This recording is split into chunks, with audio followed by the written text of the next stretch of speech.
ហើយសួស្តីបងប្អូនអរគ្នាអញ្ចឹងនៅក្នុងវីដេអូនេះខ្ញុំមកធ្វើការចែកម្លែកក៏ដូចជាមកបង្ហាញបងប្អូនតាក់ទងជាមួយនឹងការធ្វើ YouTube ដោយនៅក្នុងថ្ងៃនេះខ្ញុំមកធ្វើការប្រាប់បងប្អូនតាក់ទងជាមួយនឹងការបង្កើតនៅវីដេអូមួយប្រភេទដែលជាប្រភេទវីដេអូ Short សម្រាប់បងប្អូនដែលគាត់ចង់រកលុយតាមរយៈ YouTube Short ហើយគាត់អត់ទាន់ស្វែងរក content ឬមួយក៏អត់ទាន់ដឹងថាខ្លួនឯងចង់ធ្វើ content ពីអីអញ្ចឹងនៅក្នុងថ្ងៃនេះខ្ញុំមកធ្វើការចែកម្លែកជាមួយនឹង content មួយដែលបងប្អូនទាំងអស់គ្នាអាចធ្វើវាបានហើយវាជាប្រភេទ content ដែលផ្ទុះខ្លាំងមែនតើដែលបងប្អូនអាចយកវាទៅបៀល YouTube Short ឬមួយក៏បងប្អូនអាចរកលុយពី YouTube Short បានយ៉ាងងាយស្រួលតែម្ដងចាស់ស្ដែងវាជាប្រភេទវីដេអូបាល់ទាត់ឬក៏ជាប្រភេទវីដេអូ football ដែលជាប្រភេទវីដេអូប្រៀបធៀបណាដូច Ronaldo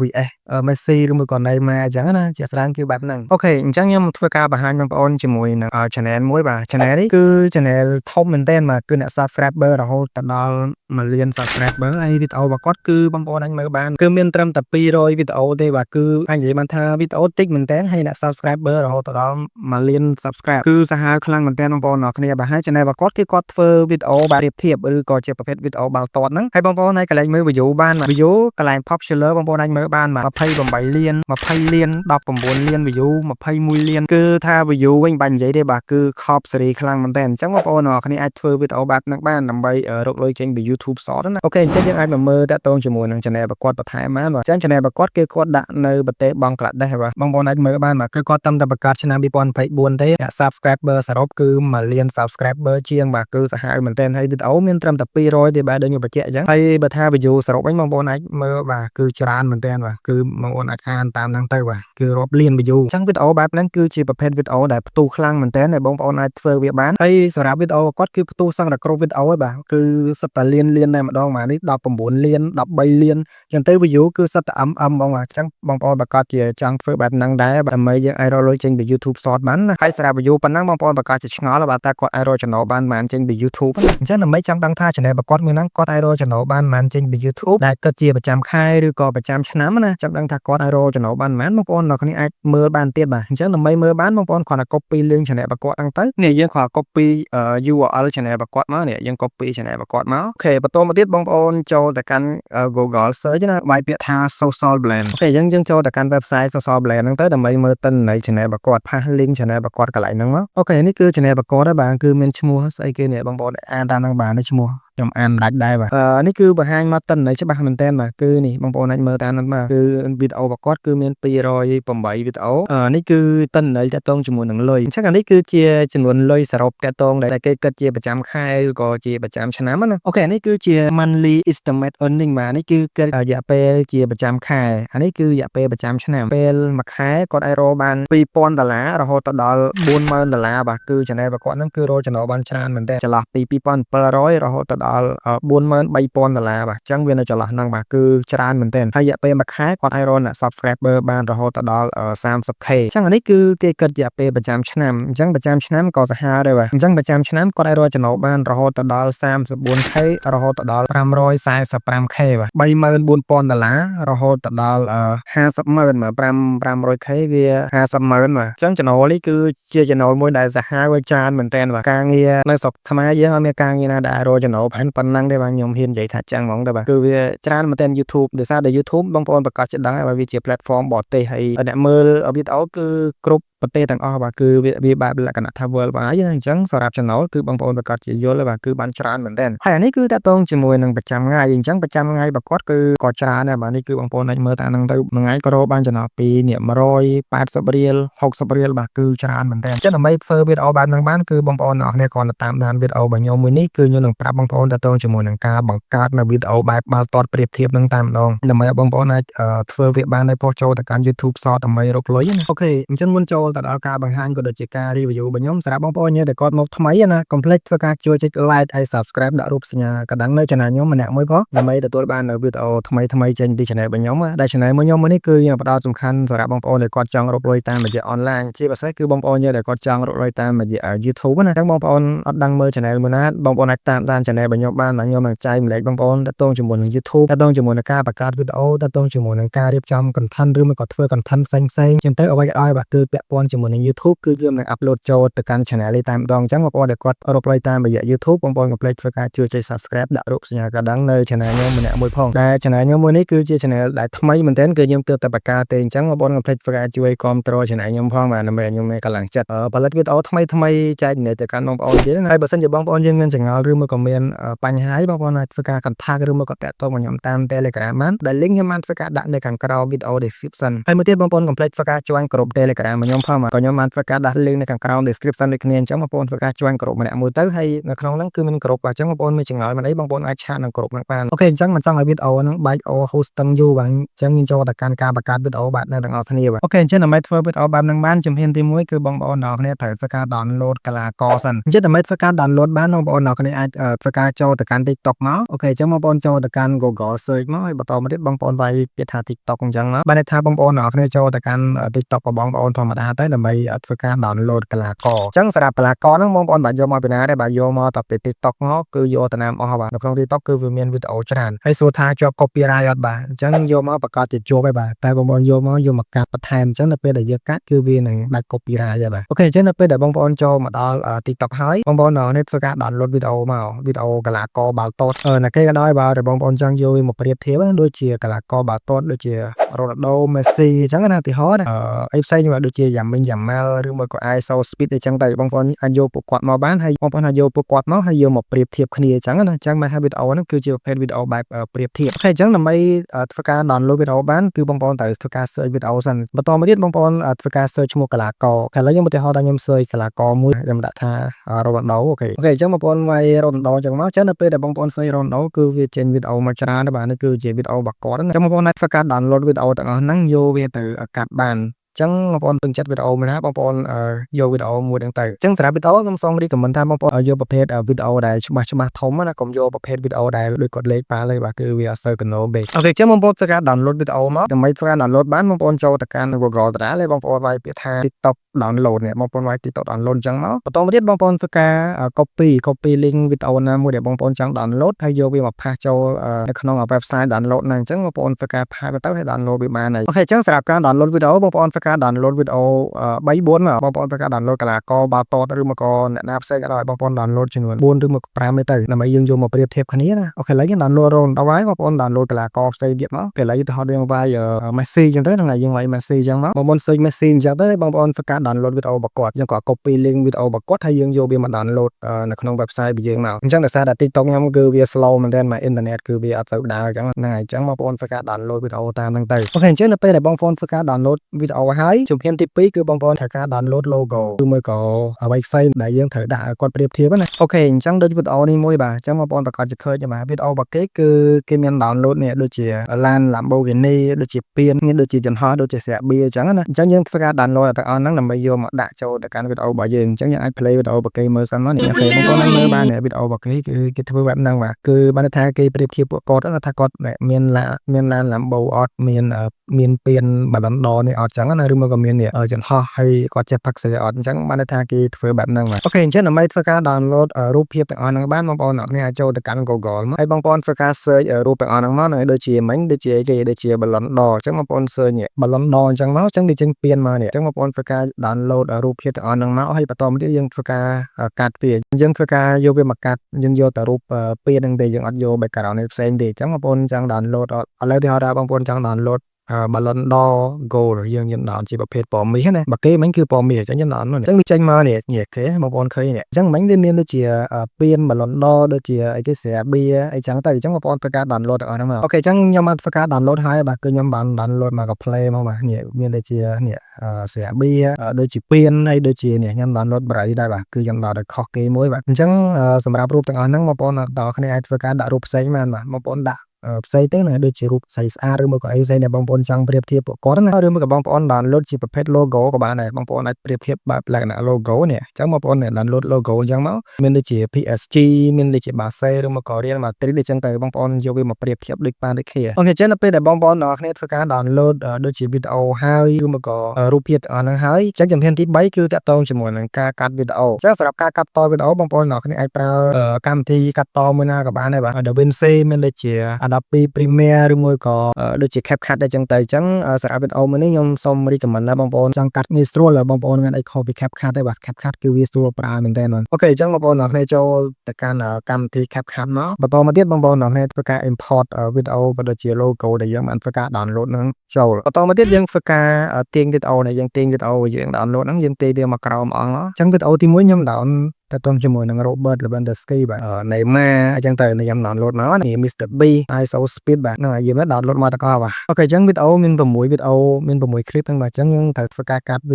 ាកាត់តារ៉ាំវាឲ្យកាត់ដោយ copyright ណាចាំមានបន្តបងប្អូនត្រូវធ្វើការទាញសលេងវាចេញអញ្ចឹងយើងធ្វើការ select វាទាំងអស់មកហើយបន្តមកទៀតបងប្អូនមកស្ដាំលើវាមួយយើងយកពាក្យថា extract audio នេះយើង select យកពាក្យថា extract audio ហ្នឹងមកអញ្ចឹងវានឹងចេញសលេងវីដេអូហ្នឹងមកហើយបាទអញ្ចឹងតើតង់ជាមួយនឹងសំឡេងវីដេអូហ្នឹងគឺយើងអត់យកទេយើងធ្វើការ delete វាចោលមកហ្នឹងហើយយើង delete វាចោលមកបន្តមកទៀតយើងត្រូវធ្វើការមកកាត់វីដេអូមួយអូខេឥឡូវតើតង់ជាមួយនឹង clip ទី1នេះយើងនេះយើងអាចកាត់តំនេះមកនេះយើងកាត់ត្រឹមហ្នឹងមកនិយាយទៅបងប្អូនត្រូវបងប្អូនជាយើងត្រឡប់ទៅឡើងវីដេអូហ្នឹងយកឡើងទៅដើម្បីឲ្យវាដាច់ copyright ណាមួយសលេងយើងអត់យកទេអញ្ចឹងcopyright ក៏វាមិនងាយជាប់ដែរបាទនេះបងប្អូននេះធ្វើការកាត់អញ្ចឹងកាត់ក្បាលកាត់កតុយអញ្ចឹងមកហើយឡើយនេះបងប្អូននេះអូខេនេះអញ្ចឹងយើងបាន clip មួយនេះ Ronaldo នេះបាទគាត់កំពុងតែរំអូខេអញ្ចឹងមួយទៀតគឺ Robert Lewandowski បាទនេះអញ្ចឹងរូបគាត់នេះយើងអាចកាត់ក្បាលកាត់កតុយតាមដូចមិញហ្នឹងបាទយើងវាដូចតែគ្នាទេបាទនេះយើងកាត់អញ្ចឹងមកអូខេអញ្ចឹង Neymar លោកអុកញ៉ា Neymar យើងអាចធ្វើការយើងអាចកាត់តាមនោះទៀតទៅនេះបាទលបង speed បាទយើងអាចមកកាត់តយើងកាត់ដូចមិញដែរមកនេះការ speed ROM ណានេះវាកំពុងរំបាទចាស់ក្បាលនេះយើងកាត់ក្បាលកាត់កតុយតាមទៅបាទយើងនៅវាមានអីពិបាកទេបាទវាស្រួលទេបាទវាវីដេអូបែបនេះស្រួលទេបាទគឺវាអត់មានអីឈីក្បាលបលមកទេបាទអូខេអញ្ចឹងពេលដែលបងប្អូនអ្នកគ្នាទៅធ្វើការកាត់សលេងក៏ដូចជាតារ៉ាំវីដេអូ clip ហើយបន្តមកទៀតបងប្អូនត្រូវធ្វើការទាញ logo ចូលអូខេនេះអញ្ចឹងយើងធ្វើការទាញ logo របស់យើងចូលមកនេះទី1គឺឡាន Lamborghini បាទអញ្ចឹងបងប្អូនខំធ្វើវីដេអូដែរបាទណាគាត់ទៅបងប្អូននឹងជិះ Lamborghini បាទបងប្អូនជិះខ្ញុំធ្វើវីដេអូដូចវីដេអូ short ដែលខ្ញុំបរៀននេះបាទគឺទូនឹងលុយបាទអូខេអញ្ចឹងយើងធ្វើការដាក់រូបហ្នឹងអញ្ចឹងមកហ្នឹងហើយយកទៅយើងមានន័យពិបាកទេបាទបងប្អូនទាញដាក់ទេបាទវាយកទៅវីដេអូដែលខ្ញុំបង្ហាញគឺងាយស្រួលធ្វើបាទខ្ញុំអត់ចង់ឲ្យបង្ហាញវីដេអូណាដែលជិះក្បាលវិលមកណានេះបងប្អូនទាញដាក់អញ្ចឹងមកអូខេនេះរូបប្រៃបាទនេះយើងទាញដាក់រូបប្រៃទៀតមកអូខេយើងដាក់ក្រោមវាទៅប្រៃអូខេនេះគឺងាកស្រាបាទអញ្ចឹងស្រាបៀបងប្អូនធ្វើការ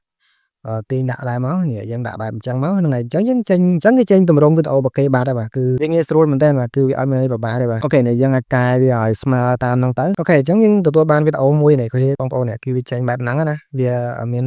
នរូបឡាន Lamborghini មានពៀនមានស្រែមានបរិយអញ្ចឹងទៅអញ្ចឹងវាចេញជាទម្រង់វីដេអូរបស់គេមិញនេះវីដេអូរបស់គេគឺគេធ្វើមកបែបលក្ខណៈអញ្ចឹងដូចគ្នាអូខេបងប្អូនគេនេះដូចជាវីដេអូនេះ ISO speed នេះអញ្ចឹងអូខេដូចជាវីដេអូនេះគឺអឹមបាប៉េទេបាទអញ្ចឹងរូបទី1គឺនេះគឺ Lamborghini មានពៀនមានអីចឹងទៅតែខ្ញុំគ្រាន់តែកែរូបខាងក្រោមបន្តិចណាអញ្ចឹងបងប្អូនអាចមើលទម្រង់តាក់ទងជាមួយនឹងវីដេអូរបស់គេបានអញ្ចឹងគេធ្វើវីដេអូបែបប្រៀបធៀបបងប្អូនមកមើលទម្រង់របស់គេមកនេះគេធ្វើបែបណាបែបណីបងប្អូនព្យាយាមយកគំនិតពីគេណាហើយដើម្បីយកមកកាត់ចូលវីដេអូរបស់បងប្អូនអញ្ចឹងមិនប្រកាសថាបងប្អូនធ្វើវីដេអូប្រៀបធៀបដូចខ្ញុំបង្ហាញហ្នឹងទេបាទអញ្ចឹងវាមានវីដេអូទម្រង់ច្រើនអញ្ចឹងបងប្អូនត្រូវមើលរបស់គេខ្លះហើយបើយើងមានគំនិតខ្លួនឯងខ្លះយើងយកវាមកបញ្ចូលចូលគ្នាណាអញ្ចឹងបងប្អូនមកមើលខាងក្រោមនេះបាទនេះក៏វីដេអូបែបប្រៀបធៀបដែរបាទគឺគេធ្វើបែបហ្នឹងបាទអញ្ចឹងយើងត្រូវឆ្នៃឲ្យបានយើងយករបស់គេមកឆ្នៃជារបស់ខ្លួនឯងអញ្ចឹងណាអញ្ចឹងសម្រាប់ការធ្វើវីដេអូគឺបែបហ្នឹងបាទបងប្អូនមិនត្រូវយករបស់គេមកទាំងដុលទេបាទគឺយើងត្រូវការឆ្នៃអញ្ចឹងទៅអូខេអញ្ចឹងដល់ពេលដែលយើងធ្វើការទាញរូប logo ហ្នឹងហើយបងប្អូនត្រូវតម្រាំវាបាទអញ្ចឹងយើងទី1គឺបងប្អូនត្រូវកាត់វីដេអូ clip ទី1នេះសិននេះអញ្ចឹងយើងធ្វើការទាញវាពេញចេះមកនេះយើងដាក់នេះយើងទាញត្រឹមហ្នឹងសិនទៅអូខេអញ្ចឹងដល់ពេលដែលយើងធ្វើការដាក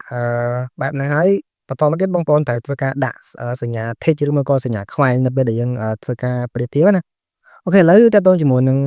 ងសញ្ញា tick ហ្នឹងបងប្អូនអ្នកគ្នាអាចចូលកន្លែងពាក្យថា sticker នេះមកបងប្អូនចូល sticker ហ្នឹងមកបងប្អូនអាច search download បានអូខេអញ្ចឹងបងប្អូនអ្នកគ្នាធ្វើការនេះយើងចូលទៅកាន់ sticker មកបងប្អូនធ្វើការ download មកនេះដូចជា tick ដូចជាសញ្ញា tick ណាដូចជាសញ្ញា tick ទី1មួយទៀតសញ្ញា cross តើតើមួយសញ្ញាខ្វែងអញ្ចឹងបងប្អូនធ្វើការ download បងប្អូនធ្វើការយកវាមកដាក់មកអញ្ចឹងដោយសារតែខ្ញុំមានណានេះគឺខ្ញុំមានសញ្ញាណាបាទគឺខ្ញុំធ្វើការ download ឬមកក៏ save ទុកហើយអញ្ចឹងទី1គឺសញ្ញា tick មួយទៀតគឺសញ្ញាខ្វែងអូខេអញ្ចឹងយើងត្រូវធ្វើការដាក់សញ្ញាហ្នឹងចូលមកនេះទី1គឺសញ្ញា tick មួយទៀតគឺសញ្ញាខ្វែងបាទយើងទាញវាដាក់ចូលអញ្ចឹងមកបន្តទៀតបងប្អូនត្រូវធ្វើការសេរីទៀតអញ្ចឹងមុនពេលដែលបងប្អូនសេរីបងប្អូនត្រូវមើលដែរបាទអញ្ចឹងទី1គឺយើងត្រូវ យើងត្រូវដឹងណាអូខេអញ្ចឹងតើតងជាមួយនឹងរ៉ូណាល់ដូគឺទី1គឺគាត់មានបាទទី1គឺគាត់មានតើតងជាមួយឡាន Lamborghini បាទអញ្ចឹងយើងត្រូវតែការដាក់សញ្ញា tick បានន័យថាអ្វីដែលគាត់មានគឺយើង tick ទេហើយអ្វីដែលគាត់អត់មានគឺយើងខ្វែងបាទអញ្ចឹងបានន័យថាអញ្ចឹងណាអូខេអញ្ចឹងសញ្ញា tick នេះគឺយើងទៅការទីវាមកដាក់លើមកអូខេអញ្ចឹងយើងទៅការទីវាមកដាក់ខាងលើបែបហ្នឹងមកអូខេបន្តទៀតបងប្អូនត្រូវមើលដែរបាទអញ្ចឹងនេះយើងអាចទៅការ play សារមើលសិនទៅនេះអូខេយើងដាក់មកបន្តមកទៀតបងប្អូនត្រូវទៅការដាក់anime វាបងប្អូនចុចលើហ្នឹងមួយបន្តមកទៀតយើងយកពាក្យថា animation នេះមកអញ្ចឹងវានឹងចេញ anime មកច្រើននេះយើងអាចទៅការដាក់បានអញ្ចឹងកន្លែង animation នេះបងប្អូននេះអាចធ្វើការជ្រើសរើសបានវាមាន animation ច្រើនណាអញ្ចឹងខ្ញុំសូម recommend ថាបងប្អូននេះប្រើនេះ slide ride នេះវាតំណងអញ្ចឹងណានេះយើងអាចទៅការ play សាកមើលបានអូខេអញ្ចឹងយើងឃើញថាវាចេញយឺតអញ្ចឹងយើងអាចបន្ថយ direction វាបានយើងដាក់ត្រឹម10យើងដាក់តែមួយមើលសិនមកអូខេអញ្ចឹងដាក់ 0.5 គឺវាតំណងមកអញ្ចឹងបងប្អូនត្រូវមើលវាឲ្យសមរម្យតាមហ្នឹងអញ្ចឹងណាគឺខ្ញុំទៅអាស្រ័យទៅលើបងប្អូនកាត់ទេបងប្អូនកាត់ឃើញមិនស្អាតបងប្អូនកាត់អញ្ចឹងទៅអូខេអញ្ចឹងយើងដាក់កន្លែងនេះ tick មួយមករ៉ូណាល់ដូវាគាត់មានLamborghini បាទអញ្ចឹងយើងចូលដល់កន្លែងពៀននេះម្ដងបាទអញ្ចឹងពៀននេះគឺប្រភេទballon d'or អញ្ចឹងណាឬមកក៏ពៀនសម្រាប់រ៉ូណាល់ដូអញ្ចឹងទៅអញ្ចឹងបងប្អូនត្រូវមើលដែរបាទអញ្ចឹងរ៉ូណាល់ដូគឺគាត់មានពៀននឹងដូចគ្នាបាទអញ្ចឹងយើងត្រូវនេះយើង copy សញ្ញា tick នេះឡើងលើមកនេះយើង copy វាបន្ថែមមកយើងចុចអក្សរខៅហើយយើងចុចអូវាឡើងលើទៅបន្តទៀតបងប្អូនត្រូវនេះបងប្អូនចូលកន្លែងវីដេអូរបស់យើងយកម៉ៅយើងហ្នឹងយើងអូសញ្ញា tick នេះមកក្រោមមកនេះយើងអូវាក្រោមបែបនេះមកគឺយើងសេរីដាក់ចំពៀនមកគាត់ហ្នឹងណាយើងសេរីដាក់ចំពៀនមកអូខេអញ្ចឹងបងប្អូនសេរីវាស្មើថាហ្នឹងមកនេះអញ្ចឹងគឺយើងបានវីដេអូបែបហ្នឹងមកនេះហើយបន្តមកទៀតបងប្អូនត្រូវអូសញ្ញា tick ហ្នឹងមកខាង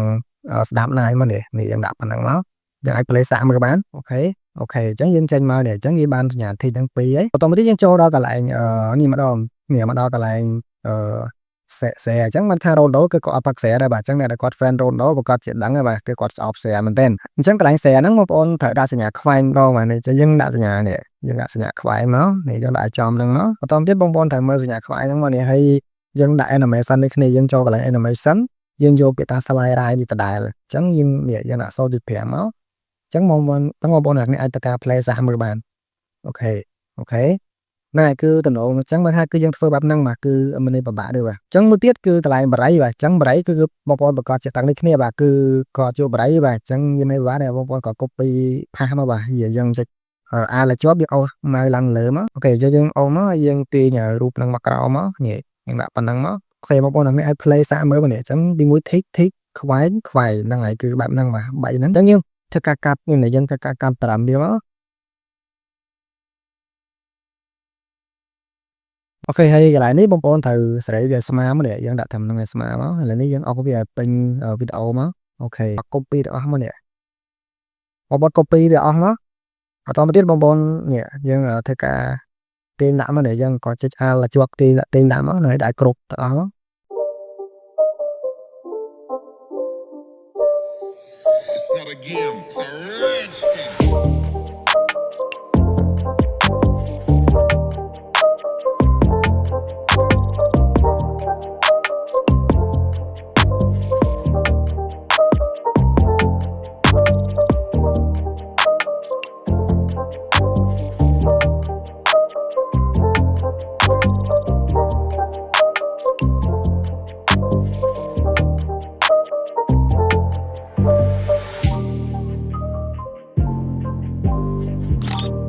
អូខេអញ្ចឹងចូលដល់វិធីបន្ទាប់គឺយើងត្រូវធ្វើការដាក់ sound effect អញ្ចឹងដើម្បីធ្វើការដាក់ sound effect បានបងប្អូនអ្នកគ្នាអាចចូលកន្លែងពាក្យថា audio នេះមកអញ្ចឹងបងប្អូនអ្នកគ្នាចូលទៅកាន់ពាក្យថា audio ហ្នឹងមកឬមួយក៏បងប្អូនមាន sound effect បងប្អូនអ្នកគ្នាអាចដាក់បានអញ្ចឹងបងប្អូនធ្វើការ search sound effect ដែលបងប្អូនចង់ដាក់មកឥឡូវខ្ញុំមាន sound effect ហ្នឹងបាទនេះអញ្ចឹងទី1គឺ sound file បាទគឺវានេះដាក់ទីយើងទៅដាក់មក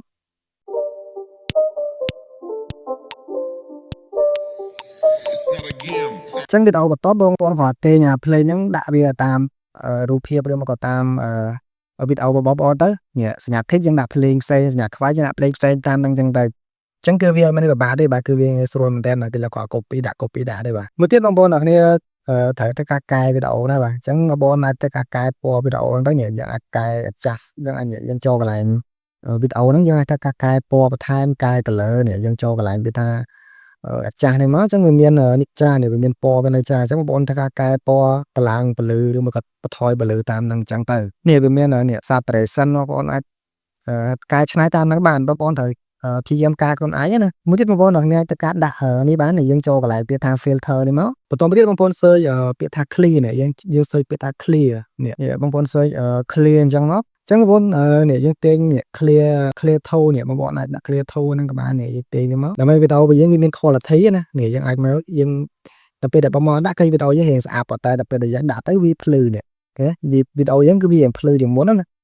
ចឹងបងប្អូនតែការដាក់វីដេអូនេះយើងទាញវាពេញវីដេអូយើងមកបងប្អូនដាក់នៅលើគេណាដើម្បីវីដេអូយើងវាមានភ្លឺមានអីចឹងទៅមានពលឺមានអីត្រចះត្រចង់អញ្ចឹងណានេះបងប្អូនអាចមើលបានទេបងប្អូនឃើញវីដេអូមានភ្លឺជាងមុនហ្នឹងអញ្ចឹងបងប្អូនពេញដាក់ឲ្យ clear ហ្នឹងបងប្អូន clear ហ្នឹងគឺវាសំខាន់ដែរបាទអូខេអញ្ចឹងយើងអាច play មើលវីដេអូយើងតាមអីនេះគឺអែមមែនតើបងប្អូនអ្នកគ្នាបាទគឺវីដេអូហ្នឹងគឺអែមស្រែមតែម្ដងយើងធ្វើបែបហ្នឹងណាហើយបងប្អូនអ្នកគ្នាអាចយកវាទៅផុសចូល YouTube Short បានដែរបាទហើយមួយទៀតតើតងជាមួយនឹងបទចម្រៀងអញ្ចឹងបទចម្រៀងគឺខ្ញុំសូមrecommend ថានៅពេលដែលបងប្អូនផុសវីដេអូហ្នឹងគឺបងប្អូនកុំដាក់វីដេអូសិនទៅបានថាយើងក៏ផុសទាំងដុលណាគឺបងប្អូនត្រូវចូល YouTube Short អញ្ចឹងអ្នកដែលគាត់ផុស YouTube Short ឬមួយក៏បងប្អូនផុស YouTube Short បងប្អូនក៏ចិត្តដឹងហើយបាទថា YouTube Short គឺវាមានចម្រៀងអញ្ចឹងបងប្អូនត្រូវយកចម្រៀងណាដែលពេញនិយមឬមួយក៏បងប្អូនមើលវីដេអូរបស់គេមើលវីដេអូគេហើយបងប្អូនត្រូវមើលភ្លេងបទភ្លេងដែលគេយកមកដាក់ណាអញ្ចឹងបងប្អូនយកបទភ្លេងរបស់គេហ្នឹងបងប្អូនដាក់វីដេអូបងប្អូនយកបទភ្លេងរបស់គេបងប្អូនយកបទភ្លេងឲ្យដូចរបស់គេទៅហើយយើងដាក់វីដេអូរបស់យើងចូលទៅបានថាយើងកាត់វីដេអូរបស់យើងជាមួយនឹងបទភ្លេងរបស់គេអញ្ចឹងទៅអញ្ចឹងវាបានវីដេអូមកគឺវា professional ទេបាទគឺវាមើលទៅវាទំនងអញ្ចឹងតែបើយើងផុសទៅអត់មានភ្លេងគឺវាអត់ទំនងទេ